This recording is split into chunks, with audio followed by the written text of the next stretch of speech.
Tell me about your journey. When did you start? We started in November of 2020. My husband Sebastian and I went over to Kyiv to leave our samples. Is that? Yeah. To leave our samples. And Julianna, we had a couple of not successful transfers, and Julianna was the last one, and she's the last one of the the last of our girls, and she was born in October of 2024. How was the facility in Kyiv? How was the medical facility and the doctors in Kyiv? It was amazing. Yeah. Very clean, very. You want to get down? You want to get down? You're not going to be in the video. Bye bye. She'll come back. Trust me. Yeah. She's going to go get some toys. It was very clean. We had a coordinator who spoke English, who helped translate with the embryologist and the fertility doctor. We went daily for shots. We had appointments there. Everybody was on time. It was during COVID, so there were more protocols than I would assume that are now. Yeah. But everybody wore masks and gloves, and it was very easy. Can you compare it to U.S.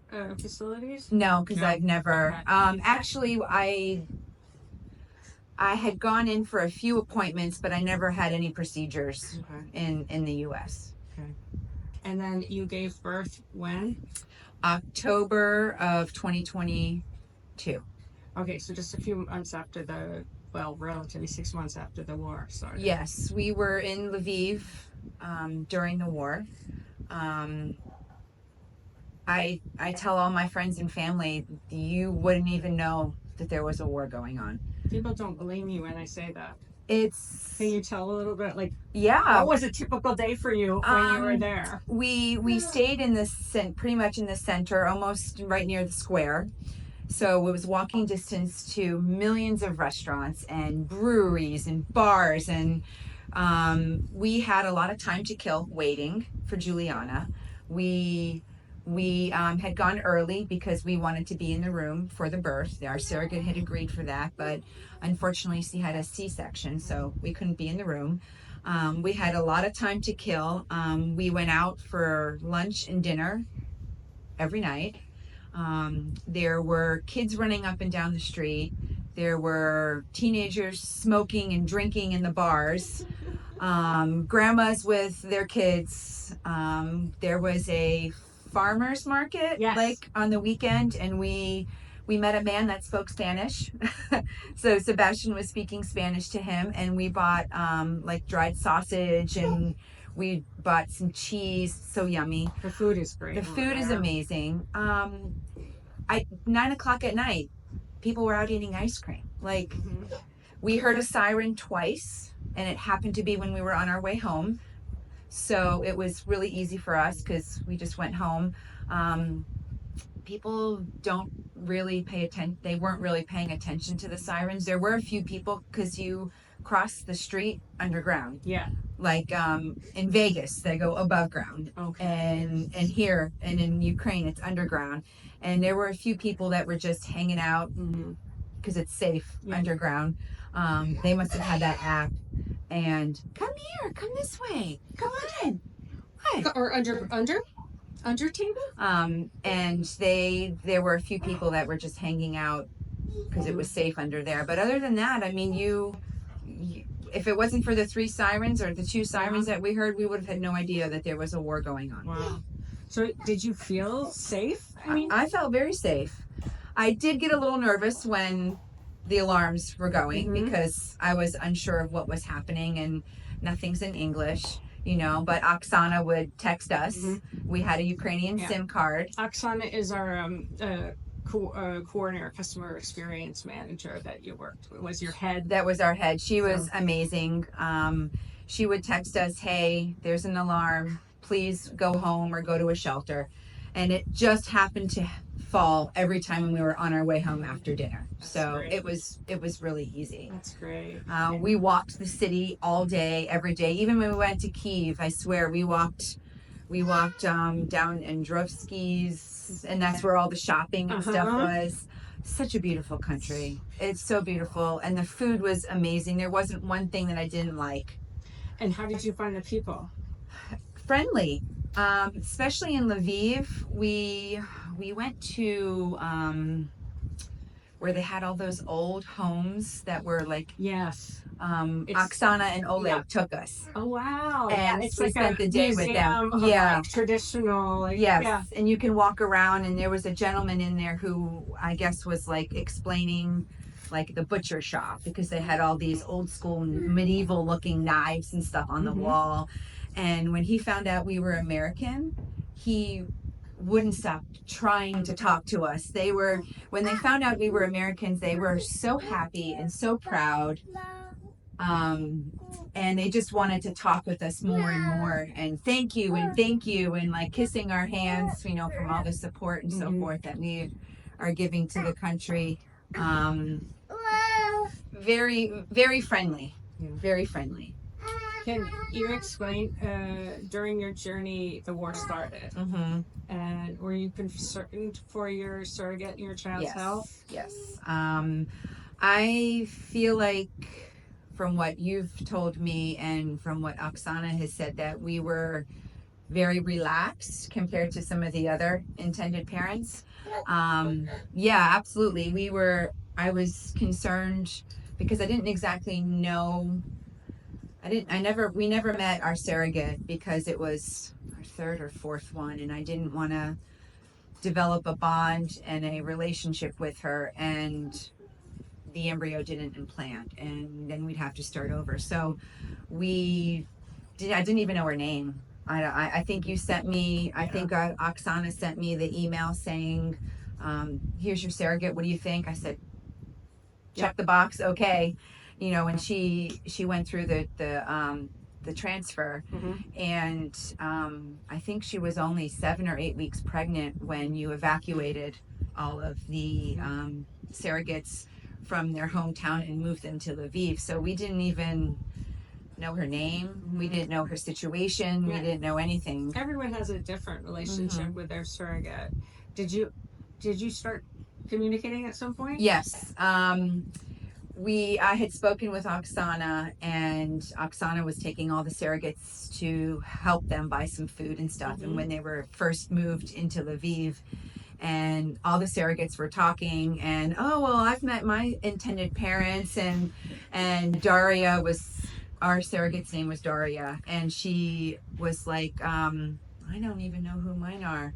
And Oksana told us, and we felt horrible. So because of the situation, we decided we need to start the relationship. We need to know that we're there for her. I know it was a very scary situation. I know that none of the surrogates wanted to move, but not they didn't want to move, but they felt like the war wasn't as serious as, because it had just begun.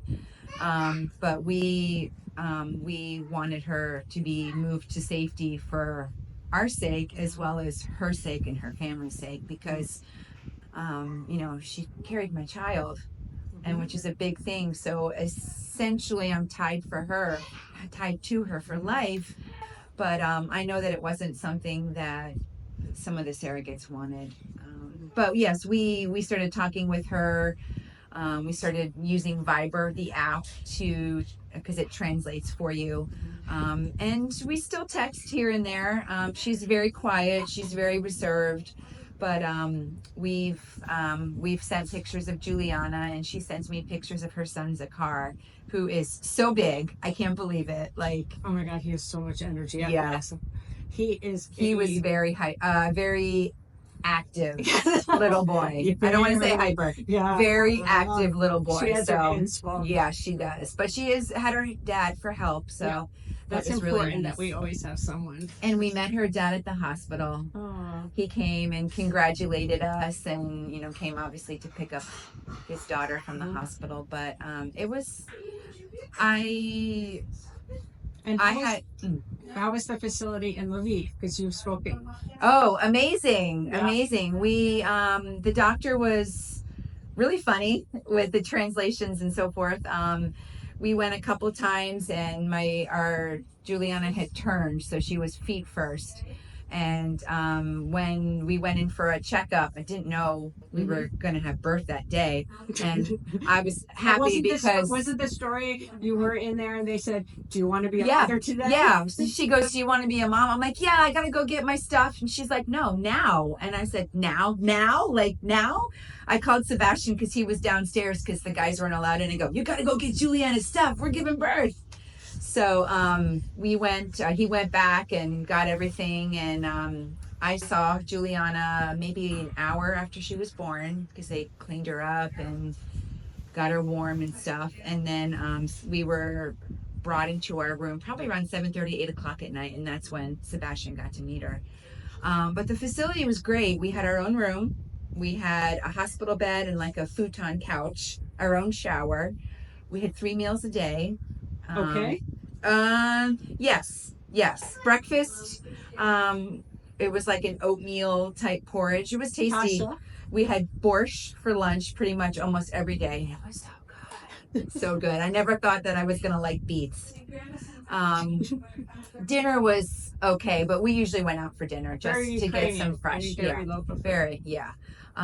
it was, it was every day promptly at, 8 o'clock in the morning, and then lunch was 12 o'clock, like set schedule. We met a few Ukrainian women that were also there that spoke English. So we had some translators when the doctors and the pediatricians came in. But even if we didn't have that, we had our app.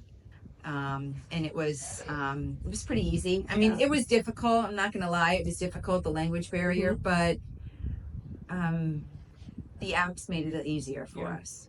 Yeah. And the doctors there and everything. Amazing. What did you feel? Very, very nice. Very, very warm. Again, the language barrier, and they tried so hard to speak English to us, and we're on the app and trying. I know Oksana was available. Yes. Oksana, once she got on the phone with us because we couldn't find our new friend, but because we had breakfast and lunch in like the cafeteria, moms would just wheel their baby in their bassinet on wheels and go and eat. So it gave us the opportunity to meet some other moms. Some were chatty, some weren't, but when they heard us speaking English, they would try to communicate with us. It was very warm, considering it was a hospital setting. They even gave us slippers in the hospital. So now Sebastian and I always travel with slippers. We got used to the goodbye. That's very typical. Yeah. But it was very easy. I know when my mom and dad told me about, because they met you, and my mom and dad told me about doing surrogacy in Ukraine, and I just thought it was crazy. I'm like, what is this? But then the more research I did, and it was you and Oksana made it very easy for the process, considering the delicate situation that women and men feel that they can't, when we can't carry our own children. You walked us through the entire step of the process, from picking surrogates to filling out paperwork. It was hard having to move Daria to Lviv, and then actually you guys moved more to Poland. And then I think it was a collective with all the other intended parents as well, as to move them back, because it was just, and the surrogates weren't, I know Daria wasn't happy there. Yeah, Daria was the food, the language. And she's such a quiet person that for her it was harder to, there were a lot of Ukrainians there, but it was harder for her to, assimilate into a foreign country. And, and I was watching some of your videos last night, and you want a happy surrogate. You want a happy You surrogate. know, you don't want a stressed surrogate. And that's now we're really not bringing them to Poland, and that, I mean, it speaks to the situation. It was what what we thought we had to do, but we moved them. I mean, now we have this option for Slovakia, and all the doctors speak Ukrainian and Russian. Okay. So the surrogates that are there are so much more comfortable. Yeah. It's much more of close to everything, and the doctors we've known forever, so they just like very happy. That's good. Yeah. Yeah, very happy. Tell me about Julianna. She's crazy in a good way. She's 20 months. She's the light of our lives. Like, I woke up this morning because she spent the night at grandma's house, and my house was and I didn't have my dog too, and my house was so empty. Like, she's so curious. She's 20 months now. She goes to daycare. She's a sponge. She's babbling nonsense. Like, she wants to talk so bad. She's learning words and so forth, but she got mama. Oh yeah, she has mama. She has daddy. Of course, daddy was first. Oh, daddy was first. Daddy was first, and then she kept pointing at me saying "dada," and I'm like, "No, mama." She probably says about 15 to 20 words that are like pretty clear, but she's amazing. Like, how did you pick her name? Sebastian picked her name. I really liked Amelia, but he has a niece that lives in Argentina named Amelia, and he's like, we can't have two Amelias. I said, okay, fine, let's pick another name. And one day he just said Julianna, and I said, okay, I like it. It's beautiful. And that was it. Pretty easy. And then her middle name is Susie, because Susan. That's what we all say. Yeah. My mom's grandma was Susan, and then Sebastian's mom was Susanna. And I just thought Susanna, Juliana, Susanna, Rivarola, way too much. Whoa. So we shortened it to Susie. That's so cute. So she has a little bit of grandma and abuela in her name. So. Do you remember, what would you say was like the most exciting or memorable moment, like, throughout the journey? Maybe there's not one, but well, there was many. As you know, Oksana and I have become pretty close, pretty good friends, and she hosted us, Sebastian and I, at her house for dinner. But dinner started at 3 o'clock. Of course. And we had to leave at 10:30 because there was a curfew. When I tell you we did not stop eating and drinking starting at 3 o'clock, between salads and appetizers and little cucumbers, and Oleg made some kind of Ukrainian dish. It's in his family. And I'm like, I need that recipe. He's like, I don't have it. Yeah, exactly. They're both gourmet chefs. Yeah, and we had soup, and we had homemade horlika. Which no hangover. It was amazing. I don't know. He keeps saying that. It was. And Sebastian and I are not shot people. I mean, we're like a glass of wine and a beer, but I think we might have drank 2 bottles. Oh no! Horlika. You've got some tolerance. And it was, it like, you do a shot of vodka here, you're like, ew. It wasn't like that. It was so smooth. And it's crazy how I think, I live in a 2-bedroom home. It's probably about 1,100 square feet, huge backyard. And I'm thinking, I would like to do another. I would like to have another child. But then I'm thinking, my house isn't big enough for another child. And then I think of Oksana, 2 kids, 2-bedroom. But one of the bedrooms is like their living room, bedroom, office, room. And both Oksana and Oleg work from home. So there's desks in there, plus bunk beds for the 2 kids, plus a dining, and I think if they can do it, I don't know, maybe that's just the American way of life, it's big, more, is best. But so dinner with Oleg and Oksana was that after or before the birth? Before the birth, because we had a lot of time to kill. Yeah. So that you came just to be sure you were there? Yes. Daria, I guess, delivered both children at like 37 weeks naturally. Her own children. Her one child and then her one surrogate was early. They were both 37 weeks. So I think on the 36th week appointment, you guys said, if you want to be here for the birth, the doctor says you need to come now. So we changed our flights and we got there like 36 and a half weeks. There comes 37 weeks. There comes 38 weeks. There comes 38 It goes to show, and a half. Julianna, we can never predict where the way the little kids want to come out. You can't. And, in the United States, it's like, okay, we're going to schedule a C-section on this day. We try so hard. We don't want to use it. And especially in that situation, we're hoping the child would move. Yeah. And, they're trying to manipulate it so the child would move. Right. We really want to have a natural birth. So we had a lot of time to kill to enjoy the city and walk around. And the weather was really warm for our standards. I mean... And you were there in October. We were there in October. I was in maybe like a sweatshirt and maybe a jean jacket, if that. And then it got colder as as the time passed, because we got there in the end of September to start with. And then the most memorable was when the doctor wheeled her in and was like, "Can I take?" She was like, took my phone to take pictures. It was really sweet. And I got to hold her for the first time. And it broke my heart that Sebastian couldn't be in the room with me.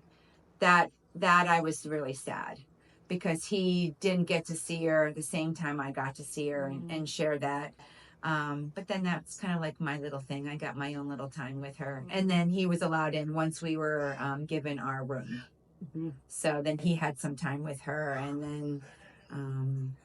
Actually, Oksana was the name of our nurse, and she came and she said, with the translation, she's like, "I'm going to keep your baby tonight. I'll deliver her tomorrow at 6 a.m. You guys get a good night's sleep. This is the last of your good night's sleeps." Was it? We were like, yes, it was. But it wasn't so bad. We tried to alternate.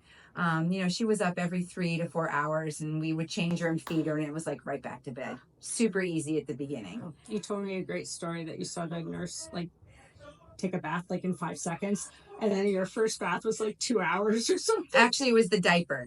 Oh, it was the diaper change. Well, we did watch her take the bath, but see, we don't have a bathtub, so they were floating her because she didn't want to get the umbilical cord wet. They were floating her, but no, it was the diaper change. The Natalia was the pediatrician. Dr. Natalia came in and opened up her onesie, flipping her arms in the air, taking the onesie off, checking her, and then changed the diaper in 2 seconds. And I have a video of Sebastian and I changing Julianna's diaper. It literally was over a minute, because she's kind of crying and they're just so tiny, and I've never really changed the diaper before. I mean, maybe my nephews when they were 6 months, but never a 1-day-old newborn or 3-hour-old newborn. Wow. So it was something new. Now forget it. We're pros. I mean, she's wiggling and screaming, and we're quick wipe change and done. But pretty soon, daycare at 2, they start the potty training for us. Ooh. Oh, wow. They do it at our daycare. So I mean, obviously we need to, follow suit, but pretty soon, no more diapers. Then I'll be a rich woman again. I thought no more formula was easy, but no, it's diapers and wipes. Oh man. Have you talked to couples that have other couples that have been to Ukraine? No. Oh, actually, yes, I have. No, they have not been to Ukraine yet. They're doing the surrogacy in Ukraine through a different agency. I met them on Facebook. Okay. And can you compare their experience with yours, or much? One woman I know, she's having a hard time with I don't want to say she's having a hard time with the embryos implanting into the surrogates. They've had 5 or 6 failed transfers. she told me that they're doing another egg donor with her husband's sperm to get some more embryos to maybe try that. I did meet another woman on Facebook in a chat group, was asking about, where can I buy strollers and car seats when I get to Poland. And I just PM'd her and said, you got to bring everything. And then she started asking me, where did you stay? I sent her the Airbnb because it was in such a great location. I sent her names of some restaurants. And I don't know what her story was, but she had a baby girl. And they're back home in the States now, and she's like 4 or 5 months. So I only caught her at the pickup stage of her child. I had a couple friends who's asked about my story and about your information, and I don't know if they're like ready to do that route. It's like, yeah, it's not the first choice. No. But when you think about it, it is a hard decision, but and I don't want to say wasting time because that's not the right word. Failed attempt for a woman with, IVF 4 times, 5 times, or natural miscarriages 4 times, 5 times. There has to be a point where you need to think that your body can't do it, or there's something wrong with the embryos and God is not allowing it to, to attach and move.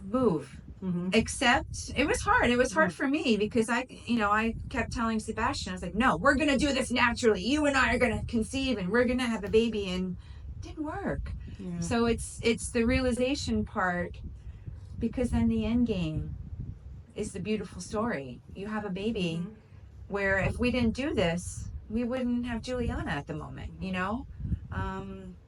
so you have to accept it, and lots of women can't have babies, and it's okay, but that's why there's people like you and your your company and you give life, it's amazing. Would you recommend Ukrainian surrogacy even during the war? I would. Even now? I would, even now. I don't know what it's like there. I mean, I talk to Oksana quite a bit, and I always ask her, how's it going? What's the climate like? She's like, it's normal. Yeah. Some people ask me, like, they look at the videos that I post. I mean, so I'm not making it up. It's really like that. You're not making it up. I could send you some videos. We took videos of a street performer. Yeah. Playing guitar. It sounded like you too. It was amazing. And then I scanned down the street, all cobblestones and so beautiful. Kids. Listen to me. I'm sounding like my parents. 20-something, 30-something-year-olds hanging out at the bar drinking the cherry wine. Oh, so good. Yeah, that's a Lviv. It started. Yes. Lviv. And just enjoying the music and the good weather, and you're not lying. It's not staged. You're not like on a movie screen in the background. It's real. It's real. Yeah. It really is. Yeah. It really is. And why would you recommend Delivering Dreams over others, or was there something special, since you've heard from other people and whatnot?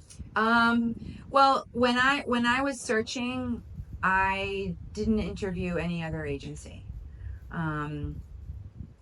But your customer service is by far 10 stars. 5 stars is the max. Like I double it and I'm not saying this because you're sitting in front of me. I'd say it behind your back.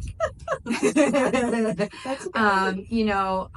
I would send an email to you and Oksana, and I would get an answer within the day, depending the time frame. A lot of times I would tell Oksana, do not answer me now. It's a Friday night. I can wait till Monday. I had an answer on Saturday. And then I hear some stories from other women. Hi, come here. Come here. There's a Julianna run by. Yes. A drive by. A drive-by Julie. Come here. Can you come say hi? Come here. Sorry. Come here. You don't want to be a star? Do you want to come on camera? She's wrong. Yeah.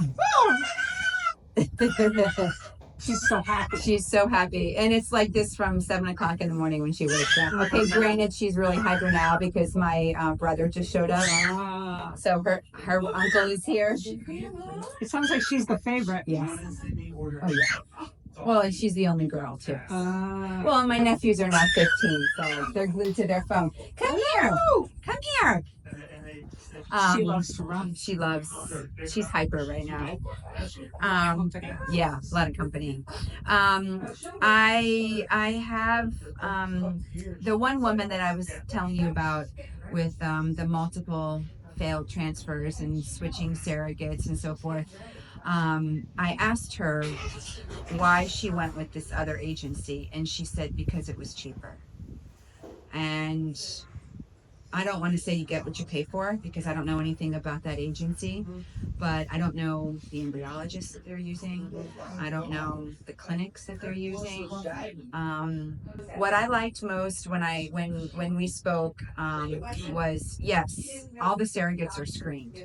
You know, they're health screened, but you guys do an additional screening from you, like if they live in do they live in a walk-up building? Mm-hmm. Because if they're pregnant and they have a 3-year-old, how are they going to carry their groceries up the stairs in a walk-up building?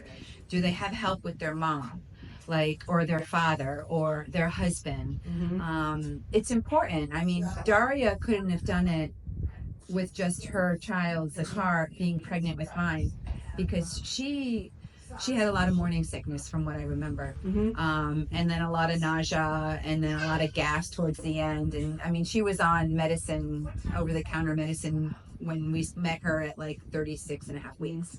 You know, so imagine if she was by herself.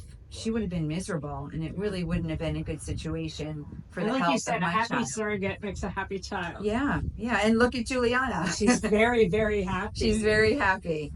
Did you feel like you had all the information? We always want to, we want, our goal is for you to kind of feel as close to the process as possible. Mm-hmm. And did you feel like you had enough updates and I did. pictures and especially during the war, you were updating us as best as you could, considering the situation. But we would have, once a week we would get like a war update. But I was in constant connection with Oksana, and I'm sure Ivan, and I'm sure that's the only one that's the only other co-worker. Yeah. I'm sure they are just like Oksana is with her customer service. Because it comes from the top, they learn from the boss. We're so lucky. We have such a great team. You do, and even before the war with Kate and some of your other employees who are no longer employed and working with you, customer service was great. Yeah. I always knew what was going on, and if I sent Oksana an email and she didn't know, she would say, "I'm researching. I'll get back to you as soon as possible."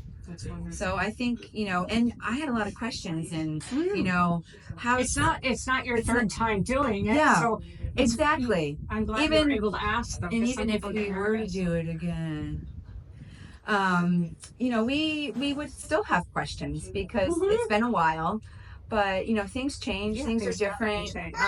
You're what's the don't touch? Yeah, really. You're just gonna don't knock it over.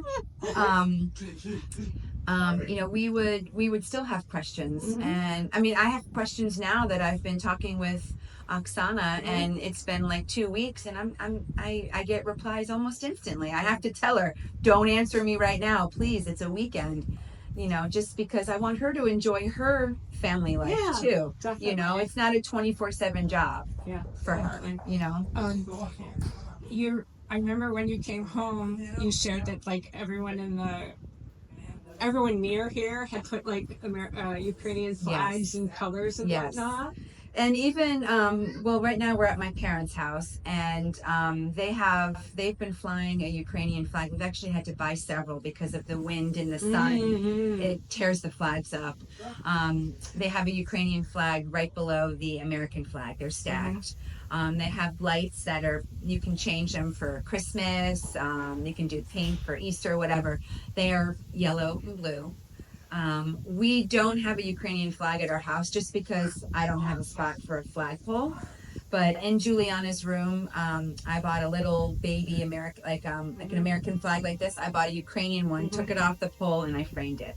So it's in her room. We're very proud. Yeah. Most parents, it's very private thing, and they won't share. And I can't thank you enough because people want to hear the story and they want to understand it. What makes you willing to be so open? I think a lot of women don't share something private like this, especially if they're going through IVF. I had some friends who were also older that were able to do IVF and had their children through IVF, and it's hush hush. I don't know why. And now surrogacy is really becoming more open. Women are talking about it more. Cameron Diaz had a baby through a surrogate. Kristen Welker is now having her second through a surrogate. Like, if you can't adopt I don't want to say that. If you want to have worked with people that haven't been able to adapt because of their age or prejudice or country has rules, but and if you want a child with your DNA, this is an option, and it shouldn't be hush hush. So and I love telling my story. Like I met a woman at daycare where Julianna goes, and her son is in our class, and we were talking, and I was like, I didn't carry Julianna, I used a surrogate. They were like, what? Tell me. And I go, listen to this. And I'm like, it was in Ukraine during the war. Like their minds are blown. I'm proud, and I will tell everybody and anybody who wants to hear, because it's a miracle. My family and I, we call Julianna our miracle baby. Like, we're so proud. So we're standing here in front of, this is such an amazing story. This flag. So this is a flag we bought on the street in one of the fairs, or one of the street fairs, and we had it signed by soldiers that we saw on the street. Our nurses and doctors in the hospital. We walked around with some Sharpies, and I gave it to my dad as a gift. And we don't want to hang it outside because it'll get battered and beaten with the wind and the sun. It's so but beautiful. It's like Ukraine is gonna.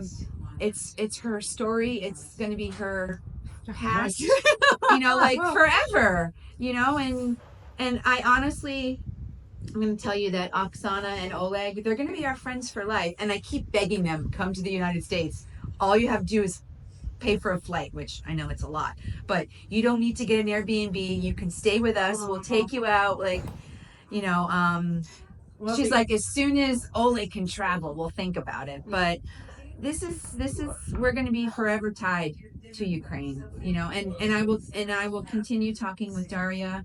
I send her pictures every 6 months or so, just a picture and how are you, and she sends me pictures of her dog and then also Zakar, her son. And what will you share with Julianna as she gets older? Or I'll share everything. I need to buy a book. I want to buy like a scrapbook, but I don't want it to be like a photo album because I want to write things in it. And I want to start with our journey when we went to Kiev in 2019. I want to start with that and just make a book and show her Daria, show her the pictures of her and Daria's belly, us waiting for her, drinking a beer in the street and like the cobblestones. And I have a couple pictures of like just kids playing, in downtown Lviv. It's amazing, and I'm so happy that we met and we're able to do this because that's my future behind me, making noise. You know, it's, you know, of course I wanted to, you know, have my own child with my husband, and it didn't work. And Yeah. this is, I don't want to say the best. I mean, it is the best thing, you know, it really is. It really is. That's good. What would you recommend, or what would you say to parents that are thinking about doing this process in Ukraine? Do it. Trust the process. Do it. It is very overwhelming and daunting when you think about it. It's, you know, a 13-hour airplane ride, at least for us, being in South Florida. It's a 7 or 8 hour time difference. It's a complete other language. Funny story. So we were walking around, and the language, it's not even the American alphabet. I mean, it's completely different. You got backwards R's and we asked Oksana, we were like, oh, have you gone to this Pectopa? And she's like, Pectopa. And I'm like, yeah, Pectopa, that's restaurant, right? And she goes, yeah, but you don't pronounce it Pectopa, because we were kind of pronouncing it like how we read it, Pectopa, because it's perfectly. It's restaurant, but we were like, have you been to that Pectopa down the street? Oh my God, that's beautiful story. She died laughing, and she was like, no way, it's not Pectopa. So, you know, it was hard because, like, when you go to Argentina, we just went to Argentina because that's where Sebastian's from, and you can get the language for, you know, pharmacy is farmacia. You can, it's close. You can kind of understand it, but it was like Pectopa. It was just, it was really funny. With the language still, did you feel that you had problems getting around or no doing problems? Things? No, we had a Ukrainian SIM card in our phone. We put it in our smartphone, and we had GPS. We had Google Translate. Sometimes on the menu, it didn't really translate. I've been seeing, sometimes you see like boiled food. Yeah. And I'm like, yeah. But we were able to, oh, what are they eating? We want that. Like, you know, it's like Dances with Wolves. I make fire, or buffalo. It's just, I mean, it was funny because a lot of times we were like, moo, and like, because we wanted meat, moo. Like, oh my God. It's a universal language. I mean, you figure out how to communicate with somebody. But the apps were okay. They don't do Ukrainian. It's usually Russian, the app. So the apps really didn't translate the best. But we managed. I mean, we tried a lot of new foods. Khachaporis. I miss those. Those are really good. Fantastic. But it's funny how each restaurant made it differently, because you can't eat it the same at all the different restaurants. I try to find my favorite. Yeah, I like the one with the. It was kind of like a ricotta cheese with a fried egg in the middle. That was my favorite. That's my favorite too. Where they take a raw egg. Yes. Yeah. And they just. Did your place do it in front of you? No. Oh, no, it came right out. Yeah, because some people, they'll come and do it with it for you. Oh, that's cool. Yeah, it's cool. And there's a long story to why it's like that, and I can't remember it. I'm sorry, but it's like a history. It's like something meaningful, like a myth or something. Oh, we really enjoyed the food. And then when we had to go to Poland, we went to Poland for for our passport and the paperwork. We enjoyed their food there too. I mean, we ate at the same restaurants a couple of times just because it was very convenient with a newborn. But this. What recommendations would you give to people that are looking to start surrogacy with us in Ukraine? I mean, you could join those groups on Facebook, but it's just.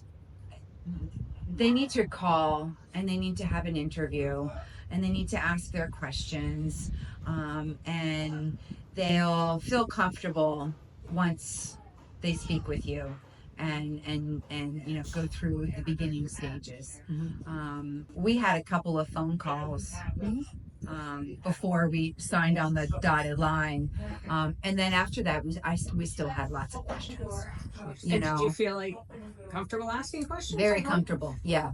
Yeah. I mean, I would have a list. I would fire off a list of bullets to Oksana and you guys, and all of them were answered. Like, see answers in red, and they were color coded, so it's really easy to see the answers. And you know, I had a lot of questions on the price and what's included and what's not included, and you know, exit documents, what, you know, because everything's in Ukrainian, everything needs to be translated. Sure. We did have a problem, which thank God we took a copy, a screenshot. We had a spelling error on the birth certificate, and we left it thinking we don't need a birth certificate, we have a passport. Yeah. Luckily, the woman in Poland was like, she didn't want to let us through. And I was like, oh my God, at the airport. And I said, I have a picture of the birth certificate on the phone. There was a spelling error, so we left it so it can be fixed. So if there's any spelling errors, anybody, take the paperwork with you. We have to check 600 million times. Yeah, and it just happened. And they thankfully saw it on our phones and let us go through. But you know, everything, you know, and then from the embassy, the born abroad paperwork, I mean, that's important.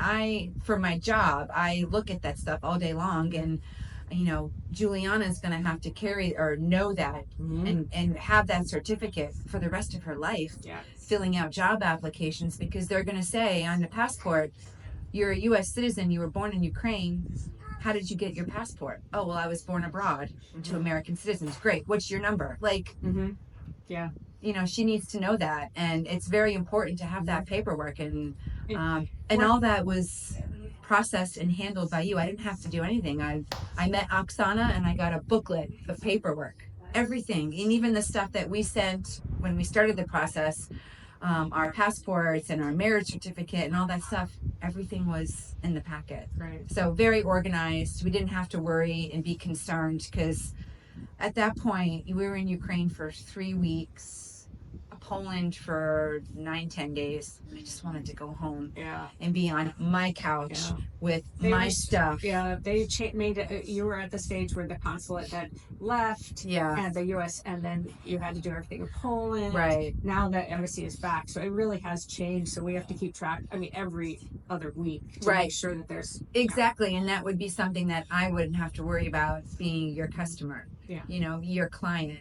You guys are on top of all that. Yeah. You said you asked us lots of questions about the pricing and whatnot. People are always scared that we're like not including something or hiding something. How did you feel about, like, you know, the pricing and answering questions around that?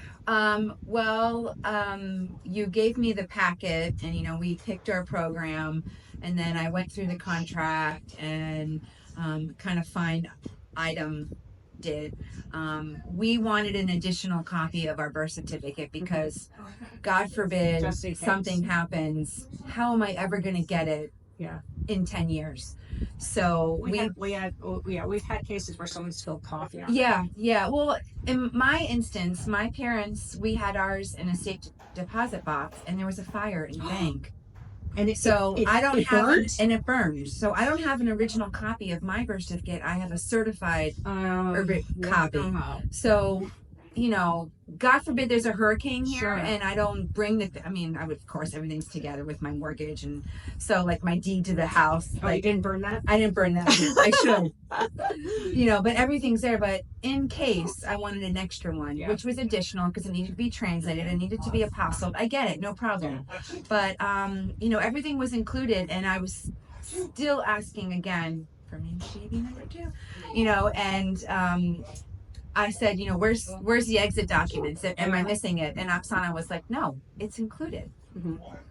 So, you know, I don't want you to have to worry at the last minute if something isn't, and have like a big surprise. Right. Because you budget for it, and you want to know what it is. Right. You know, and some of the other agencies, or some of the other women that I spoke with that have gone to other agencies, they did tell me they had a couple surprise extras. And maybe they didn't read the contract enough or carefully, or I don't know the instance, but you are 100% straightforward with everything. We obviously pay for our own flight to get there. We pay for our own Airbnbs when we're there, or hotels, whatever. Everyone's tastes are different. We like to be submerged in the middle of the culture, and we want to be able to have walking distance to the amazing restaurants and the breweries and the shops and so forth. So we picked our own location, but everything was all inclusive and very clear when we read the package. Would you be open to having families reach out to you if they had questions about that? Absolutely. Yeah. I've spoken to several others. And yeah, that's great. I can only offer my experience. Yeah. But that's so much, because like you said, so many people don't talk about it. Yeah. For whatever reasons, because it's so personal, or because people might judge, or whatever the reason might be. I love telling people my story. Oh, that's great.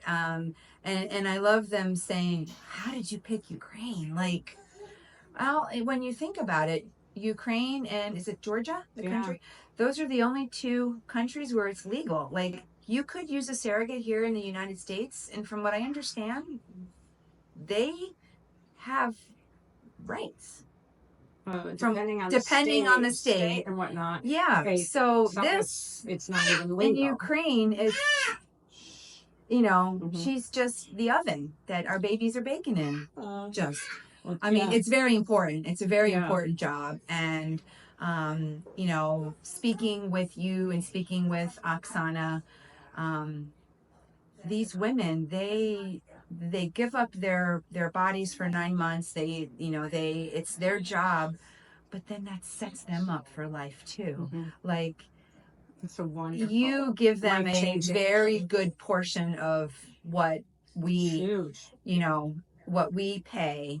From what I understand from reading other agencies agreement, or talking with other agencies and so forth, and that's life-changing for them. They could buy a house. Intergenerational change. Yes, yeah, and I mean, when we met Daria's son Zakar, he obviously doesn't speak any English. We met him before the hospital, and then we met him after. And when he came out, we showed him the baby, and he was so cute. I don't know if he understood really what was going on. I mean, he was 2, 3. Yeah, 3 to 4. He was young, so I don't know exactly what he understood and comprehended. But when he saw that baby, he looked so proud and so happy. It's an amazing gift that your surrogates, or that Daria has given me. It is really a gift, and I know she got paid, but I can never repay her. I can't. We say our surrogates, and we stay in contact with them forever, because they're just such great people. We sent her flowers or a cake, or we sent something for her birthday. I had Oksana coordinate it for me. Of course, it was last minute. Thank you, Oksana. She coordinated it for us, and then she texted us saying thank you, and we probably will do it every year, because it's an amazing gift. Hey! Hi! Hi! You want to come? Come on, Julianna. Come say hi. Come here. Come here, girl. Come here. Come here.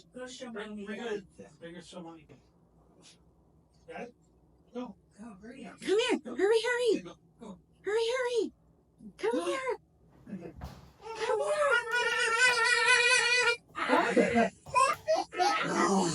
What you got? You got Donald Duck in a book? So, Julianna, what? Oh, is that Donald? What do you think about your home? Huh? Say, are you happy, girl? Oh, you're going to read the book. Are you going to read? Oh, I got the book too. Okay, say bye-bye. Oh my God, my son had this. Go, bye-bye. Love you. Bye. Oh, how about, do you want them back? You want to take Donald back? And the book? Okay.